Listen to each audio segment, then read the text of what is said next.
Hello friends, आप सभी का स्वागत है मेरे यूट्यूब चैनल देव क्लासेस में। आज हम CBSE class 10th chemical reactions and equations का लेक्चर नंबर 2 देखने जा रहे हैं। पिछले वीडियो में हम लोगों ने आपके सिलेबस के मुताबिक जो 7 केमिकल रिएक्शंस हैं उनमें से 2 केमिकल रिएक्शंस के बारे में चर्चा की हुई है। अगर किसी ने वो वीडियो नहीं देखा है तो ऊपर आई बटन में क्लिक करके वो वीडियो पहले देख लीजिए, फिर इस वीडियो में आइए। आज हम डिस्कस करेंगे डिस्प्लेसमेंट रिएक्शंस के बारे में। डिस्प्लेसमेंट रिएक्शन में होता क्या है कि हाई रिएक्टिव मेटल और लो रिएक्टिव मेटल जनरली, हालांकि नॉन मेटल के साथ भी होता है, उसका चर्चा हम बाद में करेंगे।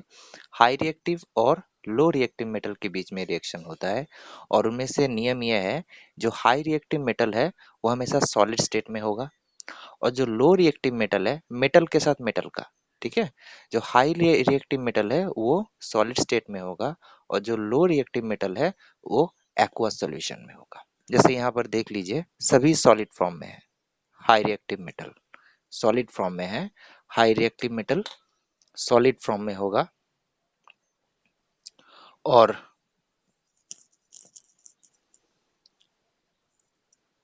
सॉलिड फॉर्म में होगा और जो लो रिएक्टिव मेटल है वो एक्वस सॉल्यूशन में होगा। जैसे यहाँ पर देखिए, सभी एक्वस सॉल्यूशन में, इसको छोड़कर, इसको मैंने स्टार मार्क लगा दिया है क्योंकि एक्सेप्शनल है।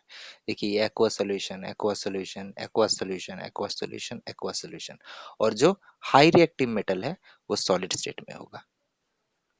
सब सॉलिड स्टेट में है। यहाँ पर हम सिर्फ चर्चा कर रहे हैं मेटल के साथ मेटल के रिएक्शंस का।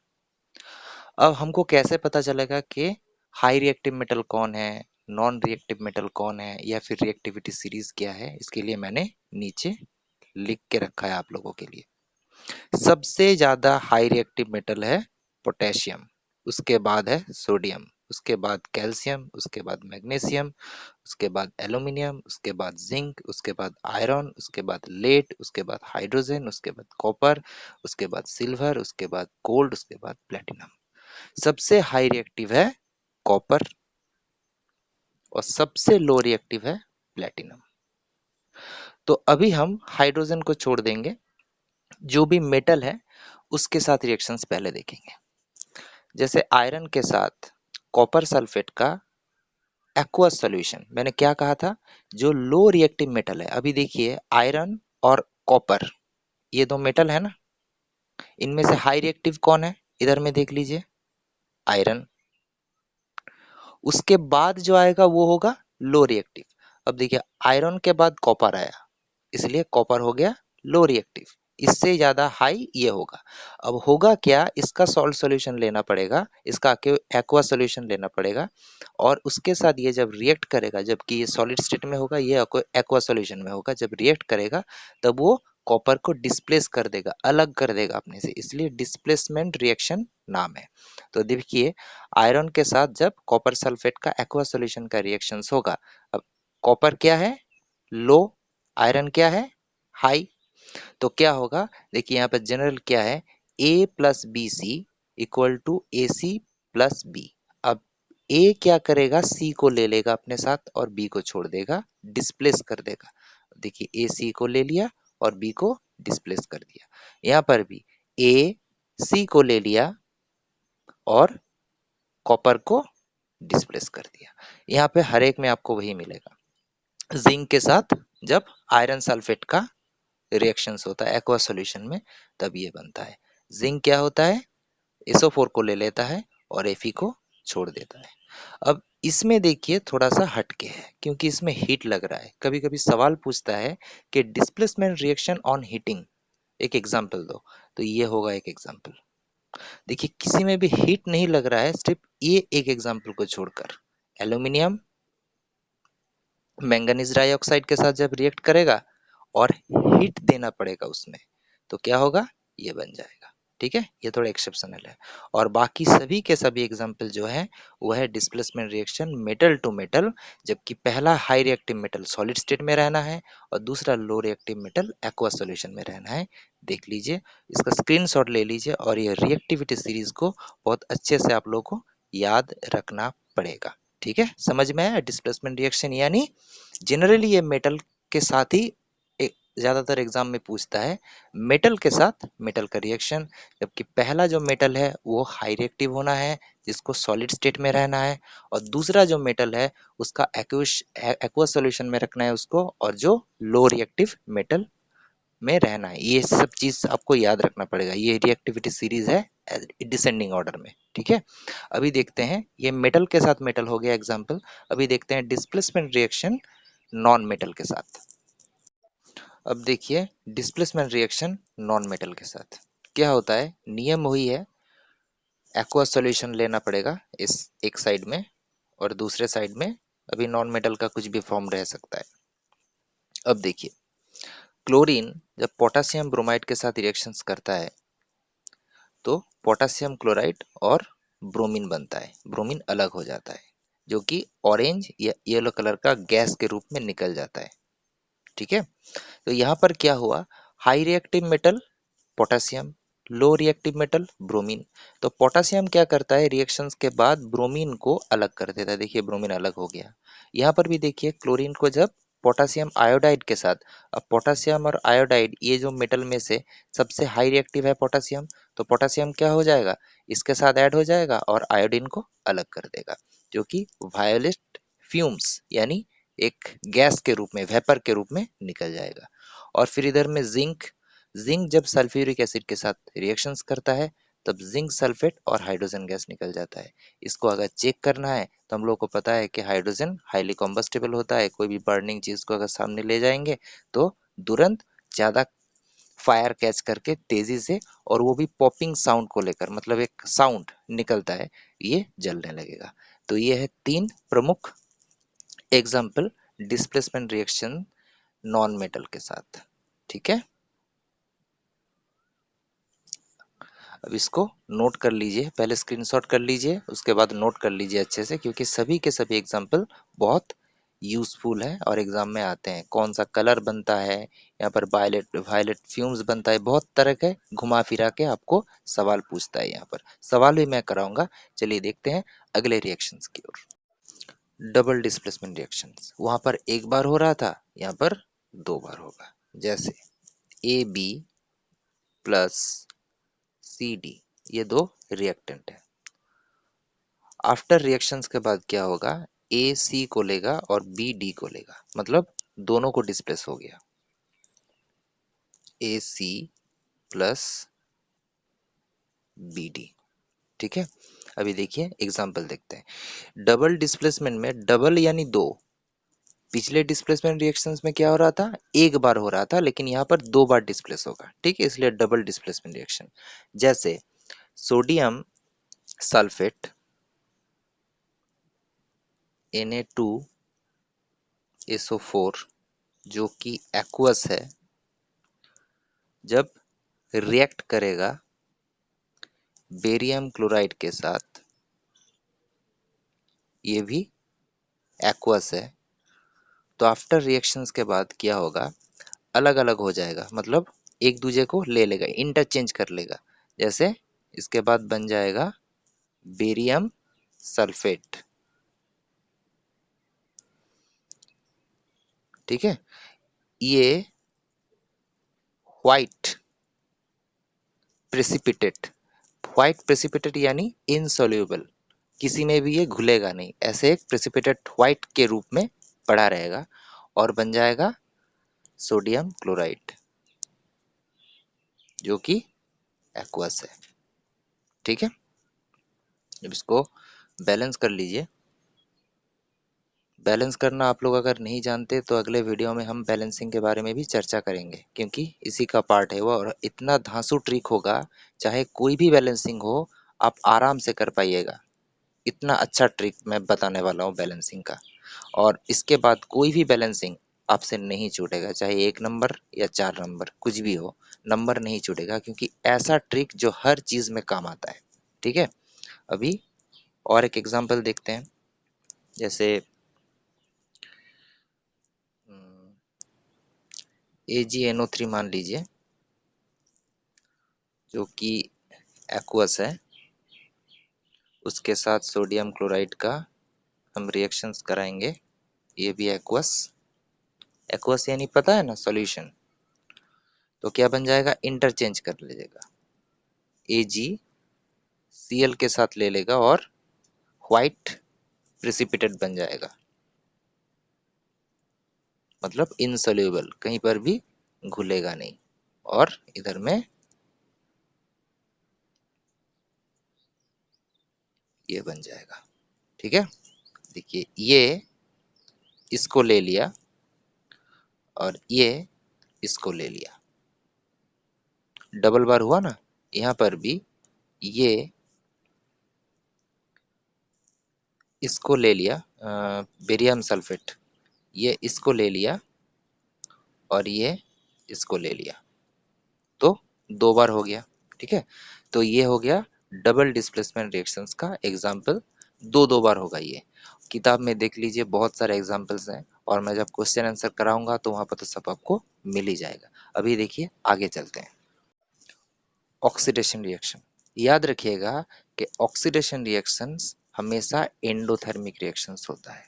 एंडोथर्मिक यानी हीट इनपुट, जहां पर हीट को देना पड़ता है।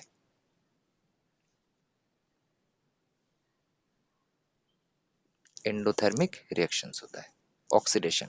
ऑक्सीडेशन यानी ऑक्सीजन का ऐड होना, ऑक्सीजन का ऐड होना किसी के साथ। ठीक है, ऐड, इसीलिए नाम पड़ा है ऑक्सीडेशन, किसी केमिकल्स के साथ ऑक्सीजन का ऐड होना। लेकिन सिर्फ यही नहीं है, अगर कहीं से हाइड्रोजन निकल रहा है, यानी लॉस हो रहा है हाइड्रोजन का, तो भी वो ऑक्सीडेशन रिएक्शंस के अंडर में आएगा। तो दो है, ऑक्सीडेशन रिएक्शन यानी ऑक्सीजन का एडिंग, या तो फिर हाइड्रोजन का लॉस। देख लेते हैं, जैसे कॉपर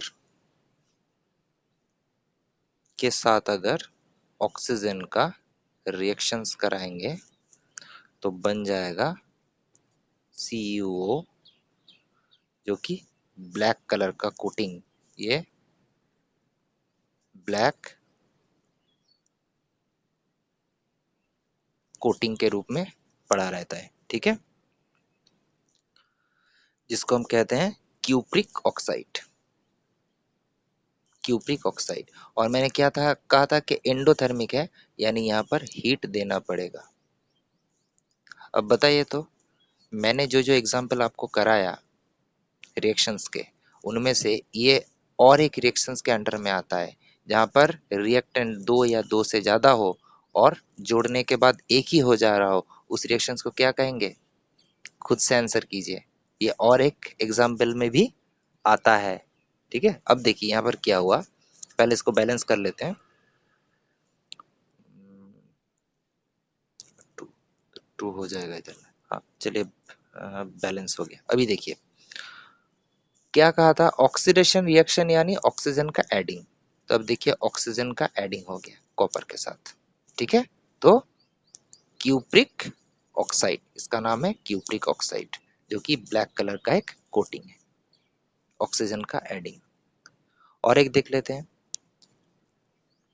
जैसे जिंक,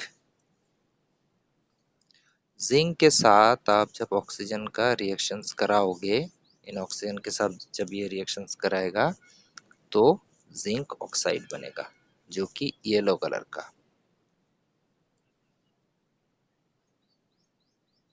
येलो कलर का होता है। ठीक है, यहाँ पर भी देखिए जिंक के साथ ऑक्सीजन का एडिशन हुआ, और मैंने क्या कहा था कि ऑक्सीजन के एडिशन यानी ऑक्सीडेशन रिएक्शन। अब देखते हैं कि हाइड्रोजन का सब्सट्रैक्शन यानी लॉस ऑफ हाइड्रोजन, इसको लेकर भी कुछ देख लेते हैं। जैसे कि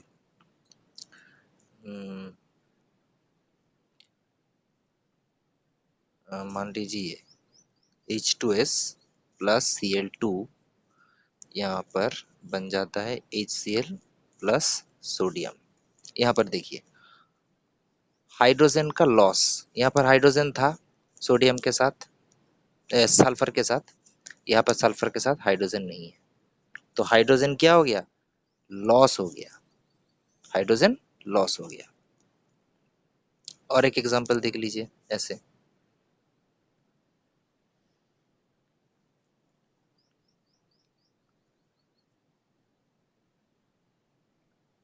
इसमें भी होगा हीट होगा, या फिर नहीं से भी चल सकता है।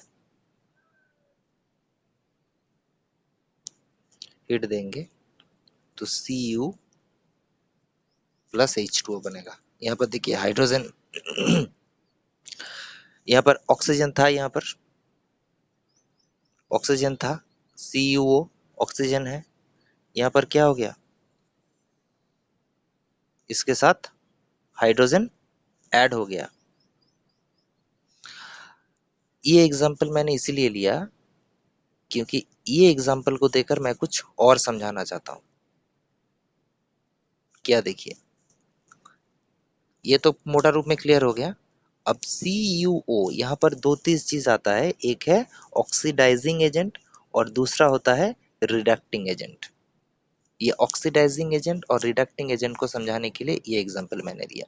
देखिए, जो ऑक्सीजन का सप्लाई कर रहा है, जैसे CuO, ये दोनों ही तो मेन है ना, दोनों के रिएक्शंस के बाद तो ये बने हैं। तो CuO ऑक्सीजन का सप्लाई जो कर रहा है वो होगा ऑक्सीडाइजिंग एजेंट। तो यहाँ पर ऑक्सीडाइजिंग एजेंट कौन है, Cu।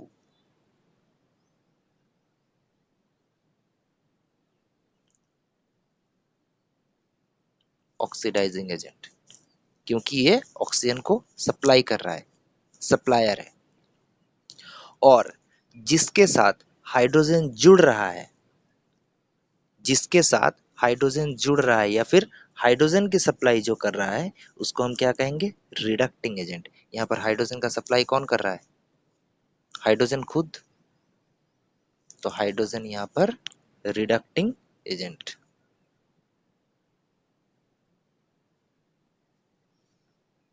ठीक है, यहाँ पर देखिए ऑक्सीजन का सप्लाई कौन कर रहा है, ऑक्सीजन खुद, तो ऑक्सीजन हो जाएगा ऑक्सीडाइजिंग एजेंट।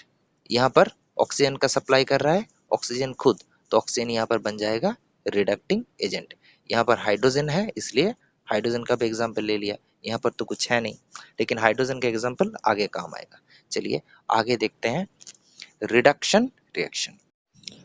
रिडक्शन रिएक्शन में क्या होगा, ये ऑक्सीडेशन रिएक्शन का उल्टा है। यानी ऑक्सीडेशन रिएक्शन में क्या हो रहा था, ऑक्सीजन ऐड हो रहा था और हाइड्रोजन माइनस हो रहा था। लेकिन इस बार क्या होगा, हाइड्रोजन ऐड होगा और ऑक्सीजन माइनस होगा, उल्टा।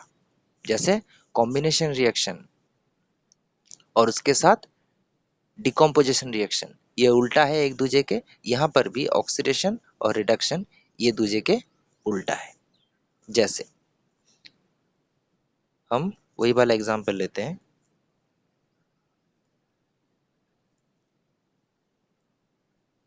H2O plus Cu। यहाँ पर देखिए हाइड्रोजन का एडिंग, हाइड्रोजन का एडिंग, ठीक है, हाइड्रोजन का एडिंग, हाइड्रोजन जुड़ गया है अभी, यहाँ पे CuO, H2O बन गया Cu। हाँ, ऑक्सीजन का माइनस, ऑक्सीजन यहाँ पर था, यहाँ पर ऑक्सीजन नहीं है, तो ऑक्सीजन घट गया। तो ऑक्सीजन घटना यानी रिडक्शन रिएक्शन। ठीक है, लॉस ऑफ ऑक्सीजन। दूसरा और एक ले लेते हैं, जैसे हाइड्रोजन प्लस Cl2 HCl बन गया। अब देखिए एडिंग ऑफ हाइड्रोजन, यहाँ पर हाइड्रोजन के साथ कोई नहीं था, लेकिन ये अगर हाइड्रोजन के साथ Cl ऐड हो गया है, तो एडिंग ऑफ हाइड्रोजन। तो ये बहुत अच्छे दो एग्जाम्पल हो गए। अभी लास्ट वाला रिएक्शन, अभी इसका आपको बहुत सारा एग्जाम्पल किताब में मिल जाएगा, आप उसको देख लीजिए। अभी लास्ट वाले रिएक्शन में जाते हैं, उसके बाद चैप्टर खत्म हो जाएगा, फिर सिर्फ इक्वेशंस पड़ा रहेगा। तो वो लास्ट वाला रिएक्शन जो है वो है रेडॉक्स रिएक्शन। ऑक्सीडेशन का उल्टा होता है रिडक्शन रिएक्शन। और ये जो रेडॉक्स रिएक्शन है, ये होता है रिडक्शन प्लस ऑक्सीडेशन दोनों को मिला के। जब ऑक्सीडेशन रिएक्शन होगा तब उसको हम सिर्फ ऑक्सीडेशन रिएक्शन कहेंगे। जब रिडक्शन रिएक्शन होगा तब उसको सिर्फ हम लोग रिडक्शन रिएक्शन कहेंगे। लेकिन रेडॉक्स रिएक्शन यानी ऑक्सीडेशन प्लस रिडक्शन दोनों एक साथ चलेगा। कैसे देखिए, H2S plus Cl2 2HCl plus S। यहाँ पे देखिए,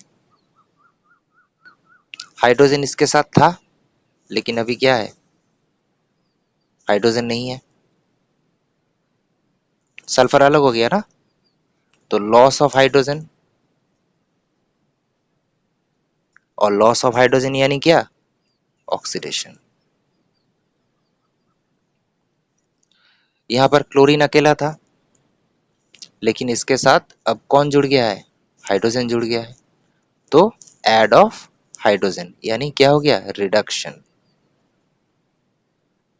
ठीक है, ऐसे और एक देख लीजिए, जैसे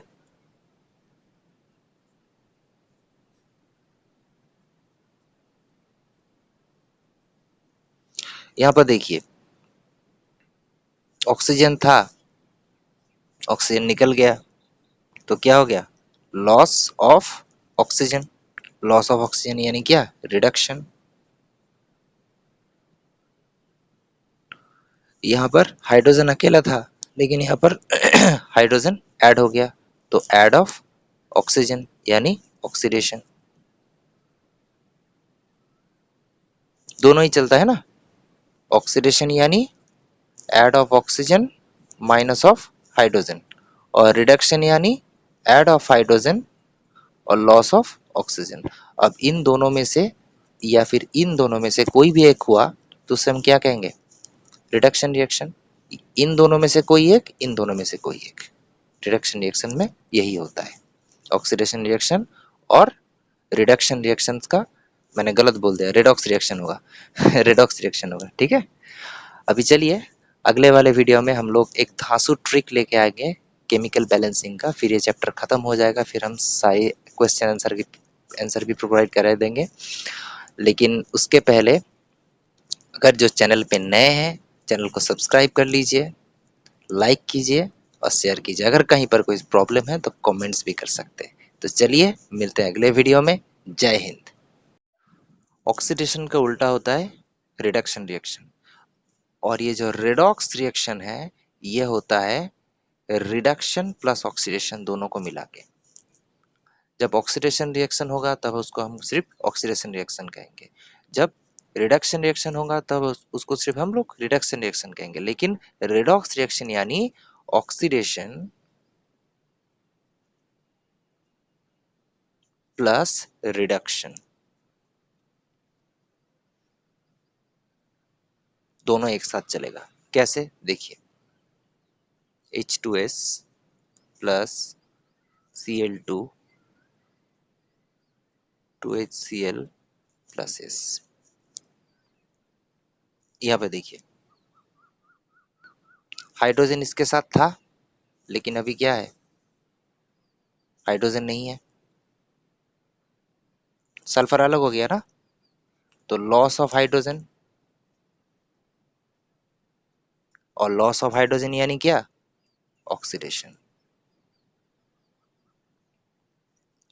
यहाँ पर क्लोरीन अकेला था लेकिन इसके साथ अब कौन जुड़ गया है, हाइड्रोजन जुड़ गया है, तो एड ऑफ हाइड्रोजन यानी क्या हो गया, रिडक्शन। ठीक है, ऐसे और एक देख लीजिए, जैसे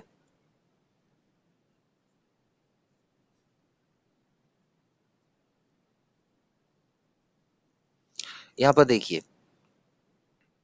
ऑक्सीजन था, ऑक्सीजन निकल गया, तो क्या हो गया, loss of oxygen. Loss of oxygen यानी क्या, रिडक्शन।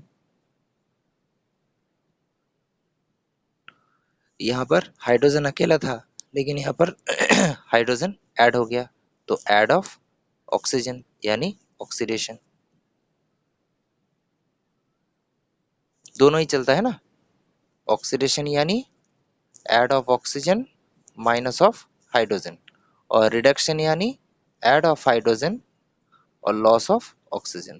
अब इन दोनों में से या फिर इन दोनों में से कोई भी एक हुआ तो उसे हम क्या कहेंगे, रिडक्शन रिएक्शन। इन दोनों में से कोई एक, इन दोनों में से कोई एक, रिडक्शन रिएक्शन में यही होता है, ऑक्सीडेशन रिएक्शन और रिडक्शन रिएक्शंस का, मैंने गलत बोल दिया, रेडॉक्स रिएक्शन होगा रेडॉक्स रिएक्शन होगा, ठीक है। अभी चलिए अगले वाले वीडियो में हम लोग एक धांसू ट्रिक लेके आएंगे केमिकल बैलेंसिंग का, फिर ये चैप्टर खत्म हो जाएगा, फिर हम सारे क्वेश्चन आंसर भी प्रोवाइड करा देंगे। लेकिन उसके पहले अगर जो चैनल पे नए हैं, चैनल को सब्सक्राइब कर लीजिए, लाइक कीजिए और शेयर कीजिए। अगर कहीं पर कोई प्रॉब्लम है तो कमेंट्स भी कर सकते हैं। तो चलिए मिलते हैं अगले वीडियो में। जय हिंद।